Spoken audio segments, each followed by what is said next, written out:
ചേച്ചി ഞാൻ ഒരു കാര്യം പറഞ്ഞ ചേച്ചി ഞെട്ടരുത്. അടാ പറട്ടോ. അമ്മായി ഈ ഡ്രസ് എങ്ങനെയുണ്ട്, കൊള്ളാവോ? ആവോ ഒന്നും അറിഞ്ഞിട്ടില്ല കേട്ടോ. Super super. പിന്നെ ഇന്ന് എറണാകുളം ജില്ലയിൽ ഉച്ചയ്ക്ക് ശേഷം മിന്നൽ പണിമുടക്ക്. ഉച്ചയ്ക്ക് 2 മണി മുതൽ രാത്രി 12 മണി വരെയാണ് പണിമുടക്ക്. ഒരു കടകളും തുറക്കുന്നതല്ല, പ്രത്യേകിച്ച് റെസ്റ്റോറന്റുകൾ. വണ്ടി പുറത്തിറക്കിക്കൂടാ. ഏതോ പാർട്ടിക്കാരനെ വെട്ടോ കൊത്തോ ഇടിയോ പിടിയോ എന്തോ സംഭവിച്ചു. അതാണ് സംഭവം. മിന്നൽ പണിമുടക്ക് എറണാകുളം ജില്ലയിൽ. Breaking news. ഓടാടന്ന് നിനക്ക് വെറുതെ അസൂയ. ഞാൻ വിശ്വസിക്കൊന്നുമില്ല. പിന്നെ അങ്ങനെ പെട്ടെന്ന് എങ്ങനെയാ മിന്നൽ പണിമുടക്കൊക്കെ വന്നെ? അതിനാണ് മിന്നൽ പണിമുടക്ക് എന്ന് പറയുന്നത്. ഇരിക്കട്ടെ. ഉള്ളതാ ചേച്ചി, നീ നോക്ക്. ഡ്രസ് താഴെ പോയി പിടിച്ചേ. കുഴപ്പമില്ല, നല്ല ഡ്രസ്സാ. അലമാരിൽ എടുത്ത് വെച്ചോ. Happy Valentine's day. ആ ഒത്തിരി ആശിച്ചതാണല്ലേ, സാരമില്ല.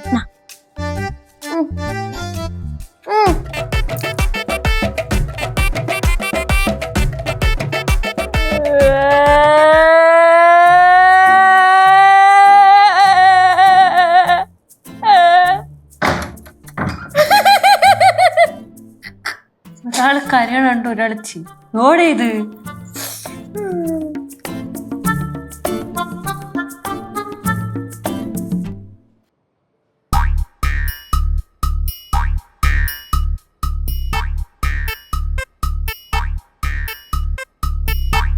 എന്നാലും ഈ സമയമോശം എന്നൊക്കെ പറഞ്ഞ ഇങ്ങനെയുണ്ടോ? ഞാനും സിദ്ധു ഒരുമിച്ചുള്ള ആദ്യത്തെ വാലന്റൈൻസ് ഡേ എനിക്ക് ആഘോഷിച്ചേ പറ്റത്തുള്ളൂ. ആഘോഷിക്കാൻ വേണ്ടി പുറത്തിറങ്ങിക്കൂട്. അവന്മാര് ചവിട്ടിക്കുട്ടി ഏറി കയറ്റും. എടാ ഇത് അടുത്ത വർഷം ഉള്ളതല്ലയോ? അപ്പൊ പിന്നെ അടുത്ത വർഷം ആഘോഷിക്കാം മോളെ.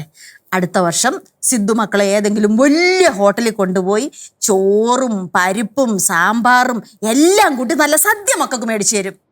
പോയ അങ്ങനെ ഒന്നും അല്ല. അടുത്ത പോലെ സിദ്ധു ഇവിടെ ഉണ്ടാവുന്ന ഉറപ്പ്. ആ പറഞ്ഞ ശരിയാണ് കേട്ടോ. ഒരു കാര്യം ചെയ്യാം ചേച്ചി, നമുക്ക് നാളെ ആഘോഷിക്കാം. പറ്റില്ല. ആ ഇനിയിപ്പൊ പറഞ്ഞിട്ട് എന്താ കാര്യം? ഫോർട്ടൂച്ചിലെ റെസ്റ്റോറന്റുകാർ എനിക്ക് റീഫണ്ടും ചെയ്തു കഴിഞ്ഞു. എന്തൊരു കഷ്ടമാണത്. லட்சு நீ வருத்தப்படாத, உனக்கு பிடிச்ச சுடுசுடா பழம்பொரி நான் உண்டாக்கி கொடுக்கறேன். അത് ആര് തന്നെ അങ്ങ് തിന്നാ മതി. സിദ്ധു, ഞാൻ ഒരു ഐഡിയ പറയുന്നുണ്ട്. നമുക്ക് ഈ ജില്ലയിലല്ലേ ഹർത്താലുള്ളൂ, നമുക്ക് വേറെ ജില്ലയിൽ പോയി ആഘോഷിക്കാം.